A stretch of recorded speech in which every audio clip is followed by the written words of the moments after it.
Welcome back to the channel. And if you are new here, a very warm welcome to you. On this channel, we break down the greatest books ever written, the ones that have shaped the minds of the world's most successful people, and we make them clear, simple, and actionable for you. Today, we are covering one of the most important books in history, Think and Grow Rich by Napoleon Hill. First published in 1937, this book has sold over 100 million copies worldwide. It is one of the best-selling self-help books ever written. Entrepreneurs, athletes, scientists, and leaders across every field have credited it as a turning point in their lives. Napoleon Hill spent 20 years studying over 500 of the most successful people in history, names like Andrew Carnegie, Henry Ford, and Thomas Edison. He interviewed them, studied their habits, and extracted the common principles that made them extraordinary. The result was 13 timeless principles, a complete mental system for turning your thoughts into real, tangible results. In this video, we are going through every single one of those principles, all 13, clearly, honestly, with real stories, real examples, and no filler. Let's get into it. In 1905, a young man with no money, no connections, and no plans stepped off a freight train in New Jersey. He had traveled hundreds of miles to reach the office of Thomas Edison, the most famous inventor alive. His name was Edwin Barnes, and 5 years later, he was a millionaire business partner to that very man. What did Barnes have that others didn't? Not talent, not luck, not money. He had a method, a mental system, and that system is what this video is about. Principle 1. Desire, the starting point of all achievement. The first principle is desire, not a wish, not a hope, a burning obsessive desire. Napoleon Hill makes this distinction very clearly. Most people wish for success the way they wish for good weather, passively, vaguely, with no real plan behind it. Edwin Barnes didn't wish to work with Edison. He made a definite, non-negotiable decision. I will be his partner, or I will spend my life trying. He worked a low-level, low-paying job at Edison's company for 5 years. He didn't quit. He didn't look for other options. He eliminated every exit. There is an ancient story of a military commander who landed his army on enemy shores and then ordered his men to burn the boats behind them. No retreat, win or perish. That level of commitment is what Hill means by desire. It is not motivation. Motivation comes and goes. Desire is a decision so firm that your mind stops looking for exits and starts finding solutions. How to apply it. Write down exactly what you want, by when, and what you will give in return for it. Be specific. Read it every morning and every night, not as an affirmation, as a commitment. Key takeaway. Riches of any kind do not respond to wishes. They only respond to definite plans backed by a burning, consuming desire. Principle 2. Faith, the visualization of belief. The second principle is faith, and Hill is very specific about what this means. It is not religious faith. It is self-belief so strong that your mind accepts your goal as already achieved. Your brain has a filter called the reticular activating system, or RAS. It screens out billions of bits of information every second and only highlights what matches your dominant thoughts. If you believe deeply in your goal, your brain starts noticing opportunities that match that belief. If you believe you'll fail, it hides those same opportunities from you, not because they aren't there, but because your brain doesn't flag them as relevant. Henry Ford decided he wanted to build an 8-cylinder engine cast in a single block. His engineer said it was physically impossible. He said, "Produce it anyway." A year passed. Nothing. Ford never changed his mind. He never wavered. Eventually, they found a way. The V8 engine was born, not because of luck, but because Ford's belief never moved. Hill gives us a 6-step formula to build this kind of faith. 1. Write the exact outcome you want. 2. Decide what you will give in exchange for it. 3. Set a specific deadline. 4. Create a starting plan and begin immediately, even if the plan is imperfect. 5. Write it all in a single clear statement. 6. Read it aloud twice a day, once when you wake up, once before you sleep, with genuine emotion behind the words. Key takeaway. Your subconscious mind does not argue or judge. It simply acts on whatever instructions you feed it, especially when those instructions come with strong, sustained emotion. Principle 3. Autosuggestion.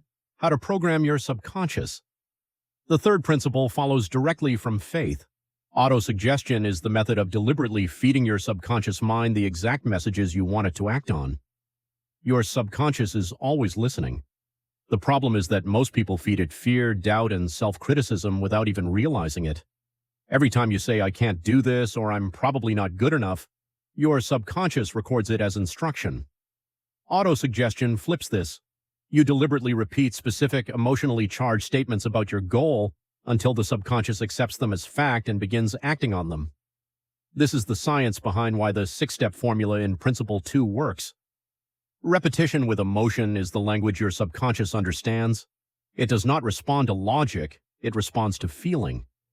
This is not positive thinking. It is a specific daily mental practice, as concrete as going to the gym, and like the gym, you only see results with consistent repetition over time. Key takeaway. You cannot control your subconscious directly, but you can control the inputs. What you repeatedly tell yourself with feeling becomes your reality. Principle 4. Specialized knowledge, the right kind of education.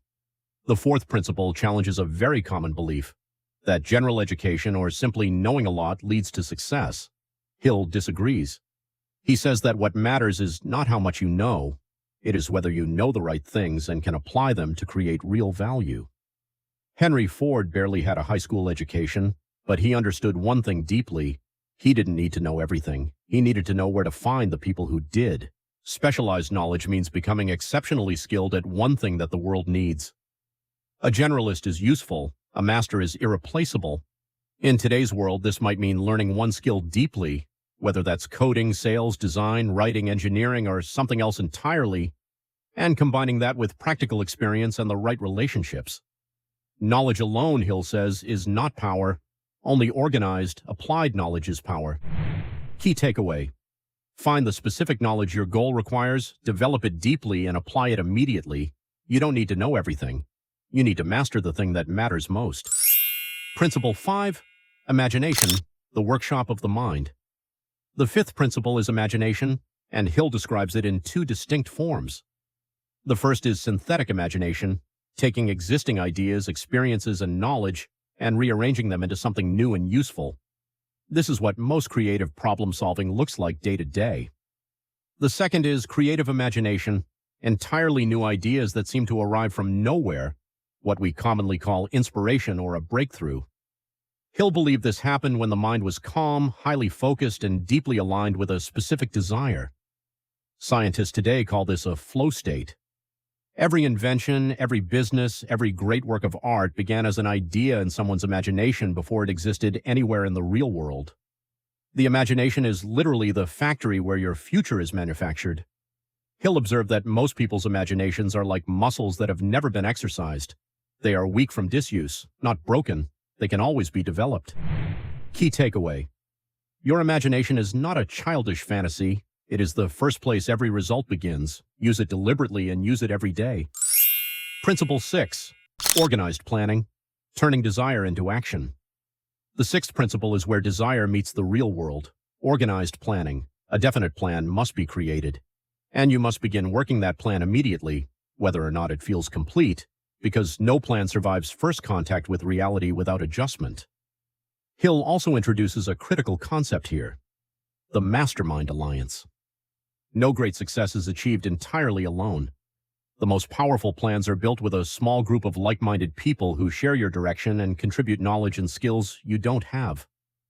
Thomas Edison had a circle of brilliant collaborators. Ford had one. Carnegie had one. Every major figure Hill studied surrounded themselves with the right people and organized their efforts around a clear, shared goal. Hill also makes an important point about failure within planning. Almost every successful plan involves at least one major failure along the way. The key is to adjust the plan when it fails, not abandon the goal. The goal stays fixed. The plan stays flexible. Key takeaway. A plan without action is a wish. Action without a plan is chaos. Build a definite plan, start immediately, and build a team around you to make it stronger. Principle 7. Decision. The mastery of procrastination. The seventh principle is one of the most underrated in the book: decision. Hill observed a very clear pattern across the 500 successful people he studied. They made decisions quickly and changed them slowly, if at all. Unsuccessful people did the exact opposite. They took a long time to decide and changed their minds constantly. This is not stubbornness, it is clarity. When you know exactly what you want and why you want it, choosing becomes fast. When you don't, every decision feels like a gamble. The biggest enemy of decision is other people's opinions. Hill noticed that most people delay decisions because they are afraid of what others will think or say. This is why the most successful people rarely announce their plans publicly before they are already in motion. Abraham Lincoln made one of the most consequential decisions in American history, steadily, under enormous pressure, not because he was without fear, but because his decision came from principle rather than from emotion or social pressure. Key takeaway: the world makes room for the person whose words and actions show they know exactly where they are going. Decide quickly, stand behind your decision, and stop waiting for permission. Principle 8. Persistence, the sustained effort that overcomes all resistance.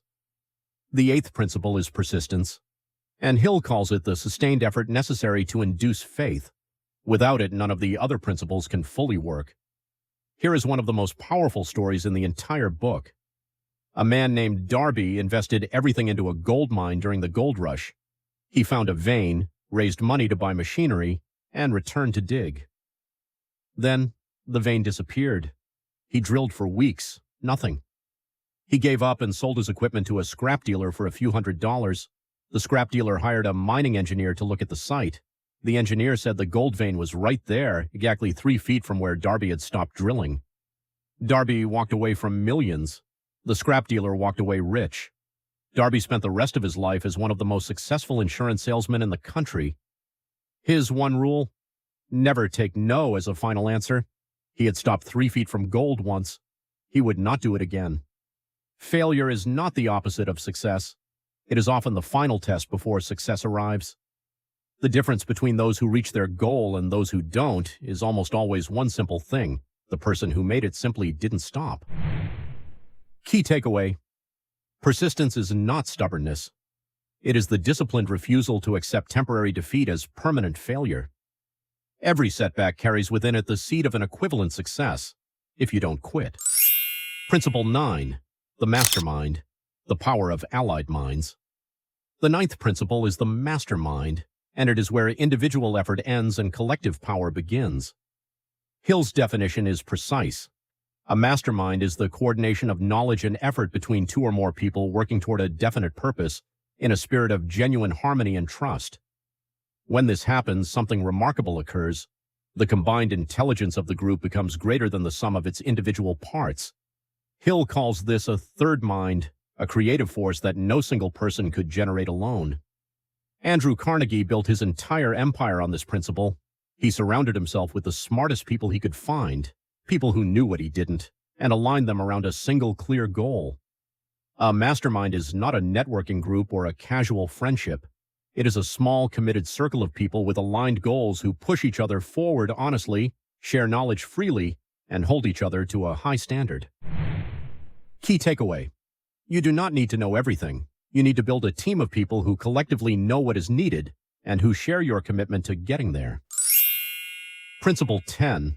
Sex transmutation, redirecting your most powerful energy. This is the principle most people skip, either out of embarrassment or because they don't fully understand what Hill is actually saying. But Hill calls it one of the most important principles in the entire book.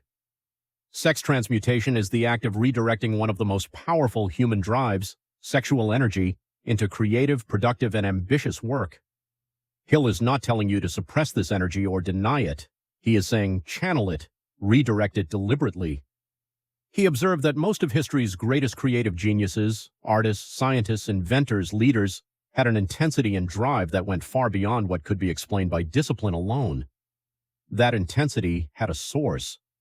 And that source, Hill argued, was the conscious redirection of their most powerful natural energy. Strong emotion, love, desire, ambition, passion, activates levels of thought and creativity that routine, emotionless efforts simply cannot reach. When you redirect these powerful feelings toward your goal, your creative output increases dramatically. The practical application is straightforward. When you feel restless, driven, or intensely motivated, redirect that energy into your most important work. Use it as fuel rather than letting it scatter. Key takeaway: energy does not disappear, it redirects. The same force that drives the strongest human desires, when consciously aimed at your goals, becomes extraordinary creative and productive power. Principle 11. The subconscious mind, your direct line to results. The 11th principle is the subconscious meat, and by now you've encountered it throughout every principle we've covered. This is where it all connects. Hill describes the subconscious mind like a garden. Whatever you plant in it, through repeated thought, strong emotion, and consistent action, it grows. It does not filter for what's realistic or unrealistic. It simply grows what you plant. The 7 major positive emotions you can deliberately plant are desire, faith, love, enthusiasm, romance, hope, and sex. These elevate your thinking and drive creative action. The 7 negative emotions that plant themselves when you are not deliberate are fear, jealousy, hatred, revenge, greed, superstition, and anger. These paralyze and distort. You cannot prevent all negative thoughts from arising, but you can crowd them out by consistently replacing them with positive, definite, emotionally charged thoughts aimed at your goal. This is not a one-time exercise, it is a daily practice. Key takeaway. Your subconscious mind is always working. The only question is whether you are directing it deliberately, leaving it to be shaped by fear, habit, and circumstance. Principle 12. The brain. Rewire yourself for success. The 12th principle is the brain, and Hill frames it in a way that was far ahead of his time and is now being validated by modern neuroscience. He describes the brain as both a transmitter and a receiver. When highly stimulated by strong emotion, clear desire, and creative intensity, the brain operates at a higher frequency. It is more creative, more receptive to new ideas, and more capable of making connections that it normally wouldn't. We now understand this through neuroplasticity. The brain physically rewires itself based on what we repeatedly think and do. Habitual thought patterns create neural pathways. Positive, focused, emotionally driven thinking creates different pathways than fear and anxiety. You are literally building a different brain depending on what you practice. This is why the practices in the earlier principles, the written statement, visualization, autosuggestion, reading your goals twice a day with emotion, are not motivational tricks. They are neural programming. Every time you do them, you are reinforcing the mental architecture your success requires. Key takeaway: your brain is not fixed. It changes based on what you repeatedly feed it. The habits of thought you practice today are literally building the mind you will have tomorrow. Principle 13. The sixth sense, the door to the temple of wisdom. The 13th and final principle is the sixth sense, and Hill is careful to say this one cannot be forced or rushed. It must be developed gradually through the honest practice of all 12 principles that came before it. He describes the sixth sense as the part of the subconscious mind that receives information beyond what ordinary reasoning can explain. It is what we call intuition, a gut feeling, an inner knowing that arrives without a logical explanation, and yet more often than not turns out to be right. Most highly successful people, entrepreneurs, leaders, artists, scientists, describe moments where they simply knew the right direction before they could rationally explain it. This is not mysticism. It is the result of a deeply trained mind that has learned to process information at a level below conscious awareness. Hill also describes a practice he called his invisible counselors. He would mentally convene a group of historical figures he admired, like Lincoln and Edison, and hold imaginary conversations with them before making important decisions. This is a form of deliberate perspective-taking, training your mind to think from viewpoints beyond your own defaults. You can do a version of this. Before a major decision, ask yourself, what would someone I deeply respect do here? Then be still. The answer that comes through clearly, calmly, and distinctly from your fear or excitement is usually the right one. Key takeaway: the sixth sense is the accumulated output of all 12 principles working together over time. It cannot be rushed, but it can be developed. It is the quiet reward for doing the real work. And that is all 13 principles from Think and Grow Rich by Napoleon Hill. Every single one, clearly explained. This book has been read by hundreds of millions of people across the world. But reading it is only the beginning. These principles only work when you put them into practice. One decision, one action, one day at a time. If this video gave you something valuable, please leave a comment telling us which principle hit you the hardest. We genuinely read every single one. If you found this helpful, share it with someone who needs to hear it. A friend, a sibling, someone who is working hard and needs a reminder that the right mindset makes all the difference. And if you haven't subscribed yet, hit that button now. We upload videos like this regularly, breaking down the books that are genuinely worth your time. Thank you so much for watching. It truly means a lot to us that you chose to spend your time here. Take care of yourself, keep growing, and we wish you a very bright future ahead. See you in the next one.